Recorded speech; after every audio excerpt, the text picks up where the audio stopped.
The Cellar.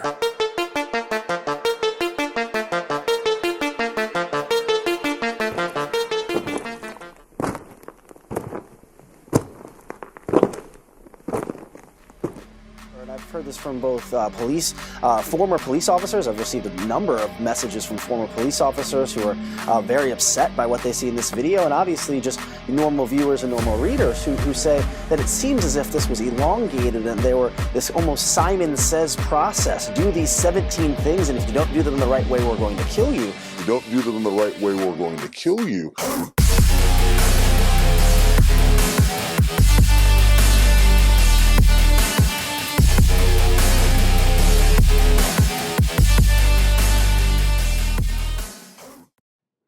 Daniel Lepton Shaver was born December 29, 1989.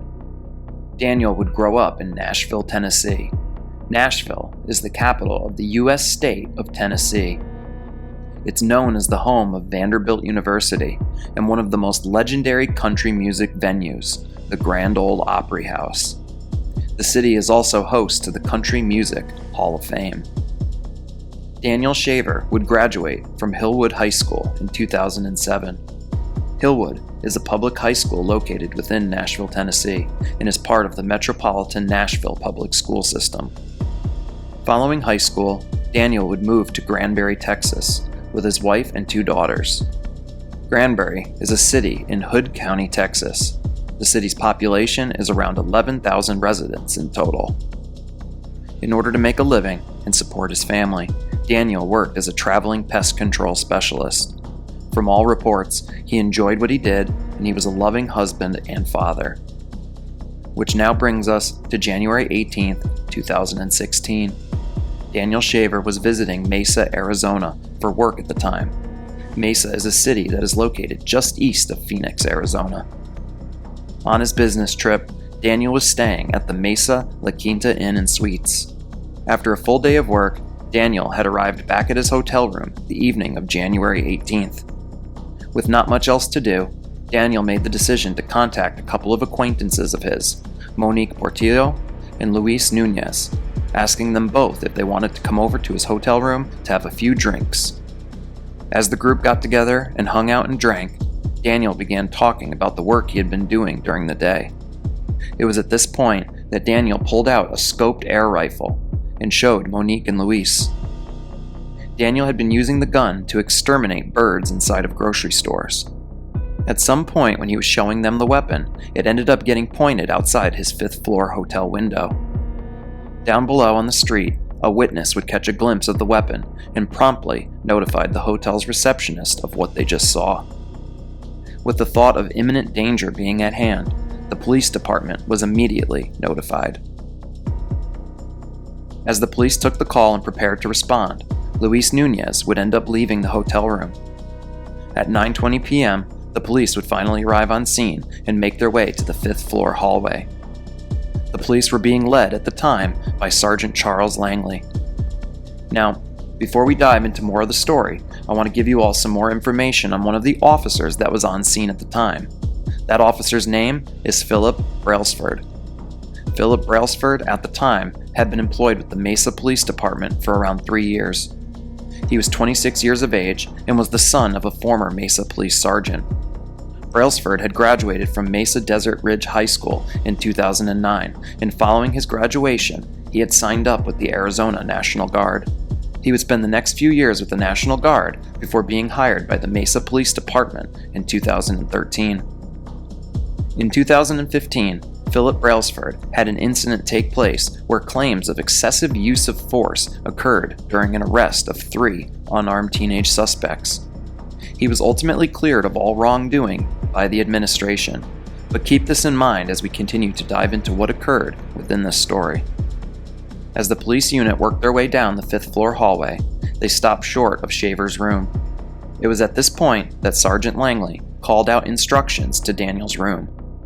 The officer requested that all occupants exit the room, but no response was returned, as Monique and Daniel had not heard the officers at the time.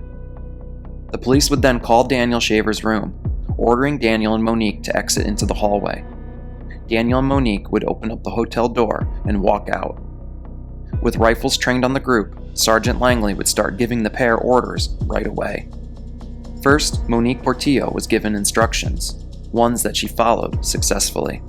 She was the first to be taken into custody, unharmed. Now, for this next part, I'm going to play some of the body cam footage of what transpired. Stop! Stop! Get on the ground, both of you! Lay down on the ground! Lay down on the ground! Who else is in the room? Nobody.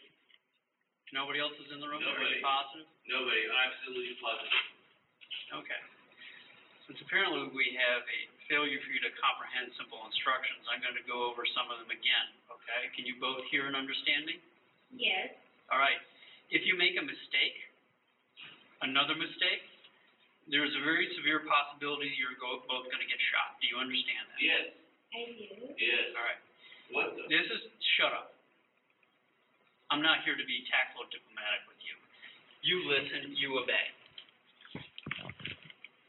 For one thing, did I tell you to move, young man? Did I tell you to No, sir. No, put sir. both No, your sir. hands, No, sir. No, sir. put both your hands on the top of your head and interlace your fingers.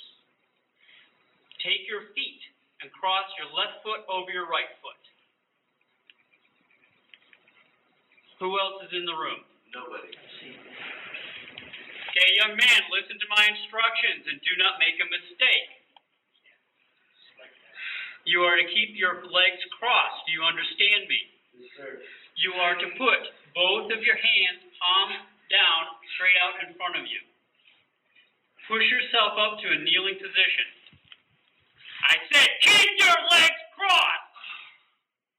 I'm sorry. I just pushed my... I didn't say this in conversation. Hands in the air! Hands up in the air!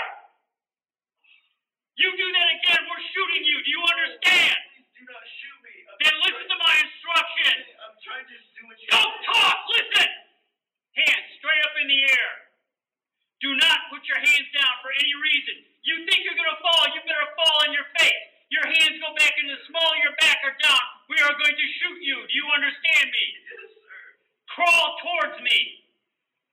Crawl towards me!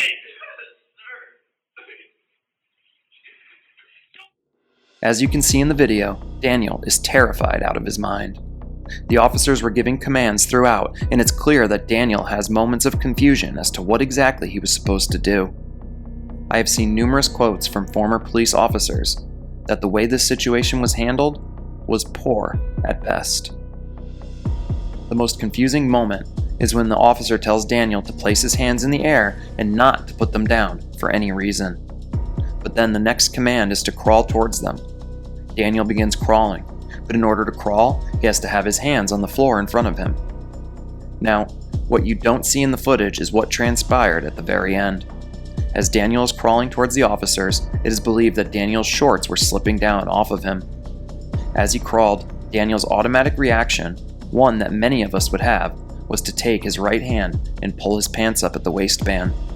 When Daniel did this, Officer Brailsford would immediately open fire with his AR-15 rifle. Daniel Shaver was struck 5 times, ending his life almost instantly. A scared, confused, 26-year-old husband and father of 2 had his life extinguished right then and there. The police would later claim that they believed he was reaching for a weapon, but Daniel was 100% unarmed. Now, I tend to try and present my stories from a neutral perspective, but sometimes cases like this one come about and I simply feel like I have to give my 2 cents. Watching this video footage and diving into this story was heartbreaking, as in my opinion, Daniel Shaver was a scared, unarmed man that was executed by those that are supposed to be there to serve and protect. I understand to some extent that the police didn't know exactly what they were walking into. I understand that caution has to be taken, and that a police officer's job is highly stressful and potentially life-threatening at times. But the attitude the cops had towards Daniel from the very beginning was one of aggression and a complete lack of empathy towards human life. It felt like these officers were clearing a house in Afghanistan, rather than taking 2 unarmed individuals into custody within a La Quinta Inn and Suites.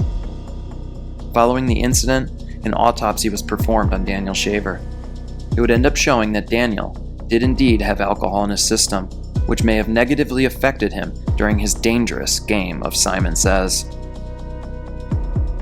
As far as the rifle that brought the police there in the first place, well, it was located within Daniel's room and was found to have only been a pellet gun. On May 25, 2016, when the body cam footage was eventually released, the media picked up on it, and harsh criticism was directed at the Mesa Police Department and all the officers involved. But prior to the footage finally being released, Officer Brailsford had second-degree murder charges levied against him.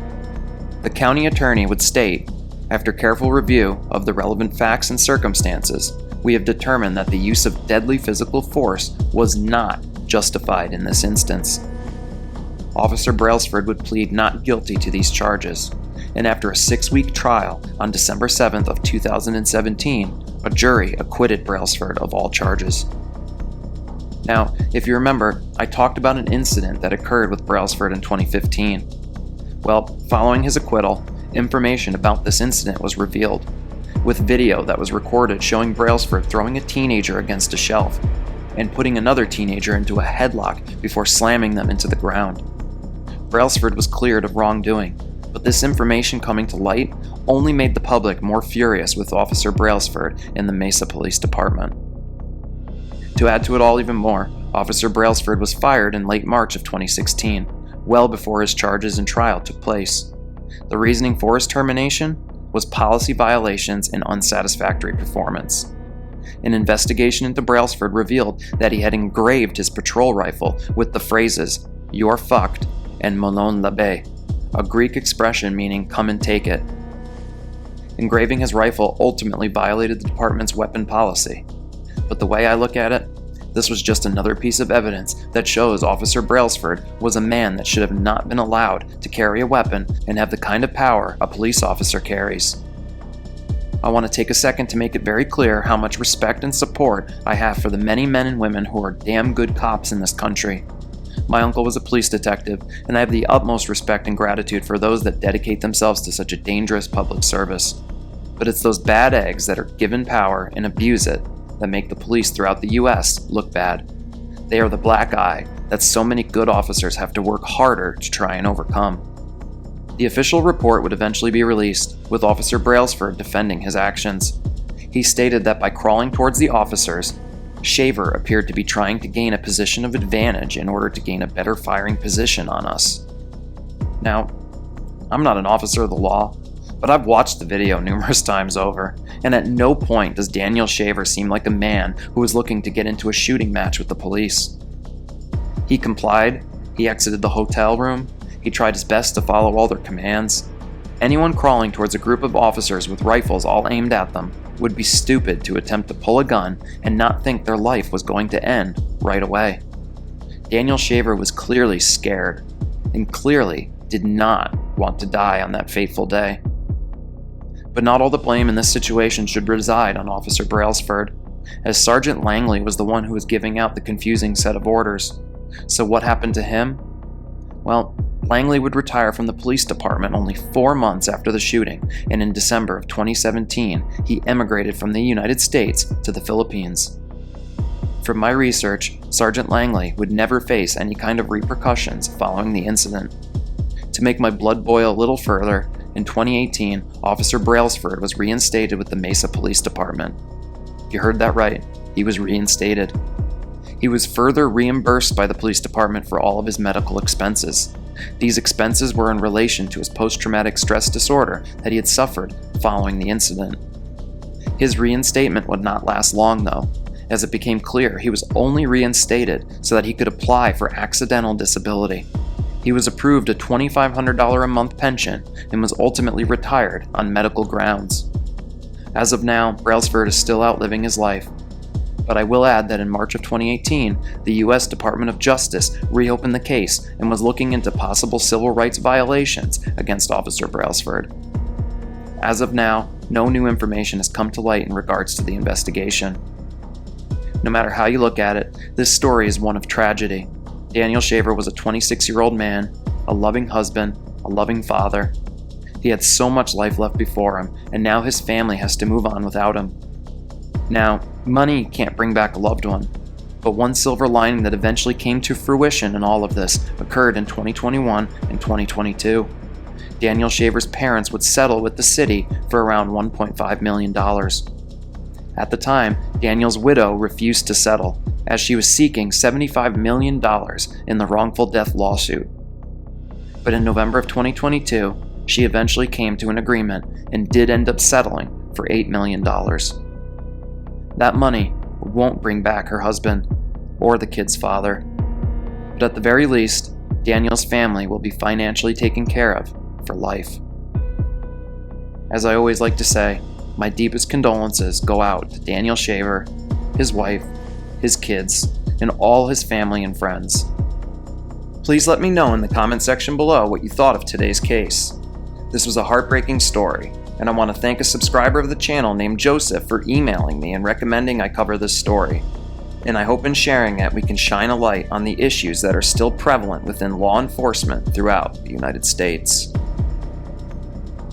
Thank you for tuning in to another episode. If you enjoy the content, please hit that like and subscribe button. It helps the channel continue to grow. Also, if you want to make sure you don't ever miss a new upload, you can turn on that bell notification after you subscribe. In the description box below, you will find a link to my merch store and a link to the Cellar Dwellers membership tier for the channel. If you're interested, please take a moment to go check those things out. If you'd like to submit your own scary story or a story recommendation, you can do so using the email linked in the description box below. As always, I do all the research, writing, recording, and editing for the channel myself, so anything that you do to support this channel is greatly appreciated. Until next time, I will see you all again as we head back into the cellar.